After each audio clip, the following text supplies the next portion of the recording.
Hey guys, here we are with an update on the old 50s dragster here.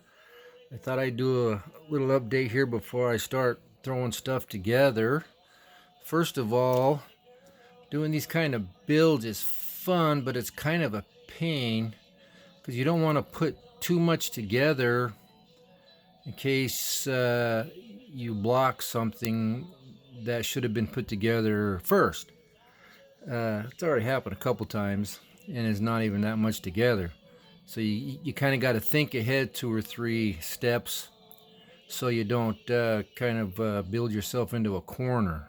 So I think I'm ready to get it put together pretty much and then do the final detailing. But I did some detailing on the motor. I used that kind of wire. I've had that stuff for years from Radio Shack, but I'm out of black. And the stuff I use for the fuel lines is too big, so I use blue. I don't think it's period correct, but that's all I had. And I was looking at old pictures, like this picture here, and see how the wires are kind of wired together. I kind of tried to do that with some red wire.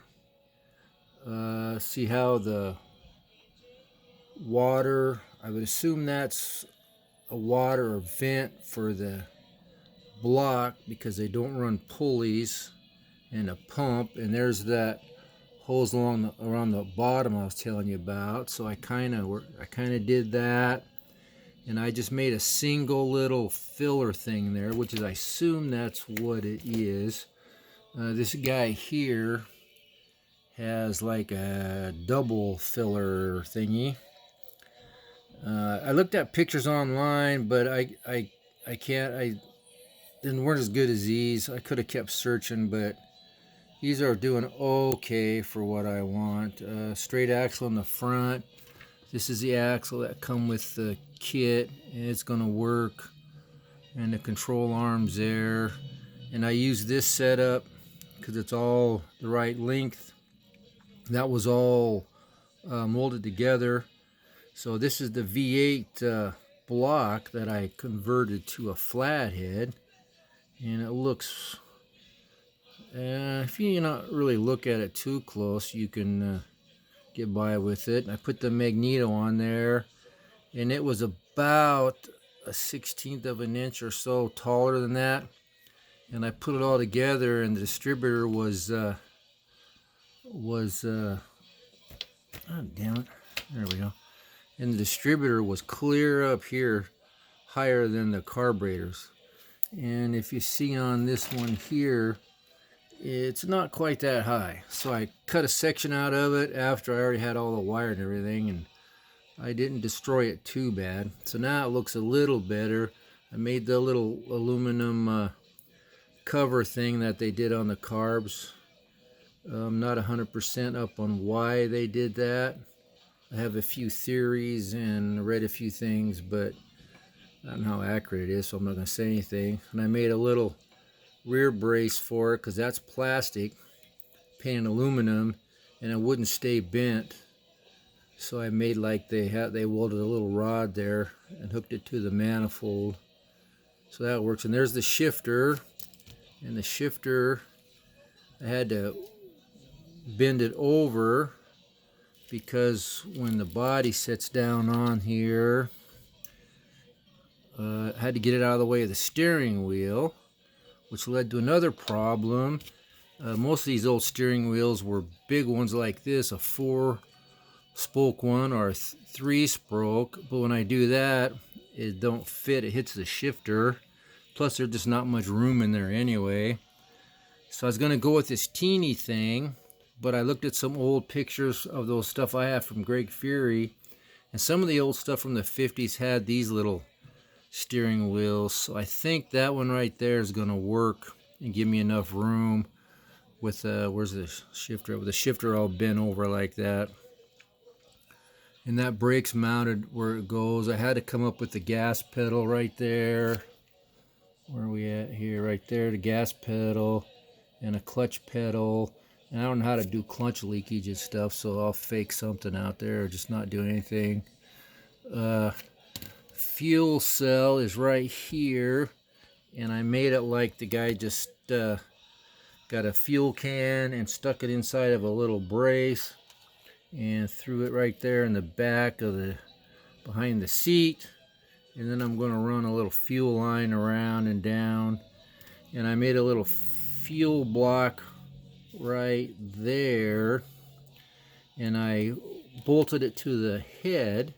And I got that idea from this picture. This is from Greg Fury stuff. See, they got the little fuel block thing there. This is a 4 carburetor setup, so he's got 4 lines and the main line coming in, and it's bolted to the head. So I did that on this, only on the back.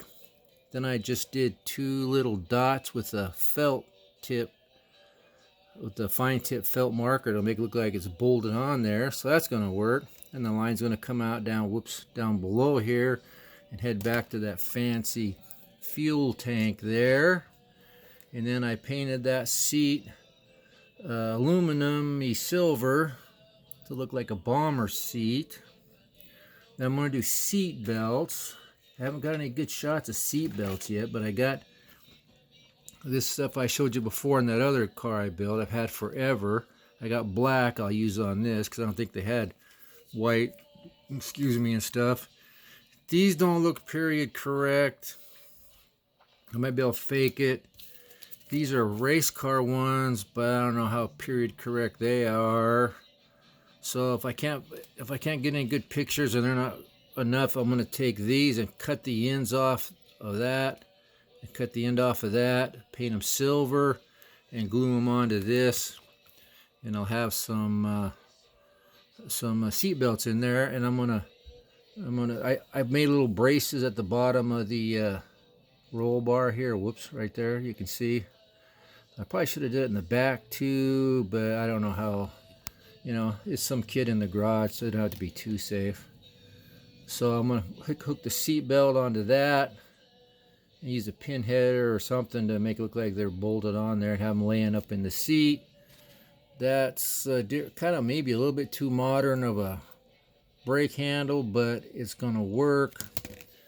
In here I made a little steering thingy column to hold it, and I'll put some gauges on there. That little white mark is where my tweezers will hold it when I'm painting it, because that dash will be like silver. So I'm thinking about yellow. I looked at some old pictures, all that stuff I got from Greg Fury. There's a lot of yellow cars in there, and it looks pretty good. I don't really want to do black or gray. If anything, maybe like the red primer. I don't know, I'm still looking at pictures. Hard to find a lot of colored pictures from early 50s of this stuff. I drilled some lightning holes in the frame there. I think they did that a little bit back this old.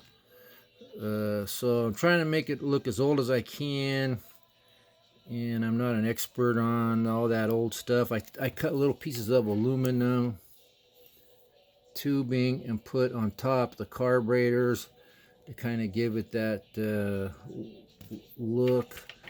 I think some of these, well, not that one. Somewhere I seen pictures and they had little stacks on the top. I think they were more part of the carburetor or the ones I seen. Somewhere I saw them. I don't know. I had some pictures of Garlett's old thing, but I can't find any really good pictures of it. He's got that aluminum thing over the carbs there. I don't know where I seen those ones at with the little extension on top of the carburetors. But anyway, trust me, they were there. There's some colored pictures of it in his museum, but it's all too perfect for me. I guess that was red with yellow wheels in real life. I didn't know that.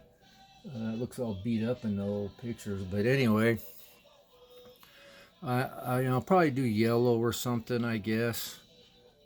The wheels are white. Well, they're kind of a clamshell color, which is It looks pretty white. It doesn't look clammy enough to me, but it'll work. Then when I was putting them on there, I kind of smudged them and scuffed them a little bit by accident, which turned out good. Get a little wear to them. Did the center black and the lug nuts black, and everything on the frame's black. So anyway, that's where I'm at. I wanted to show you before I start throwing it together, so you can see what I've been doing. Again, that's the block from the kit. That's not really a flathead. If you notice, let me lay it on its side if I can here, upside down maybe. If you look up underneath, you'll see I glued a little thin piece of styrene strip right there to get it wide enough to match the width of the head. And when you look at it that way, you don't really notice it. When I put the headers on there, hopefully you don't notice it. But that looks pretty good. I have some fuel lines on there. And there it's kind of, and I'll have a linkage come down, and it'll go underneath the little firewall here, so I can take the body off and on, so I can display it better. That's why I'm doing the fuel cell that way. So the fuel line will be going along the frame. So this year I'll probably just have to make it where hopefully I can make it where it sets on. This is a reminder. Laundry. I have a reminder. Okay, everybody, just so you know, there's a reminder. She'll say it a couple times, so we'll just kind of pause here. Here, you can look at that again. Oh, okay, she's done now. That's a neat gift my son got me, but sometimes it goes off at the wrong time. Anyway, that's the only thing I got to worry about, taking the body off and on. And if I get a big enough hole but snug, I can just pop it off, pull the body off. Then I can show off all the stuff in there that hopefully will look pretty good. Anyway, 12 minutes. Wow, that's a lot of yakking. Anyway, that's where I'm at.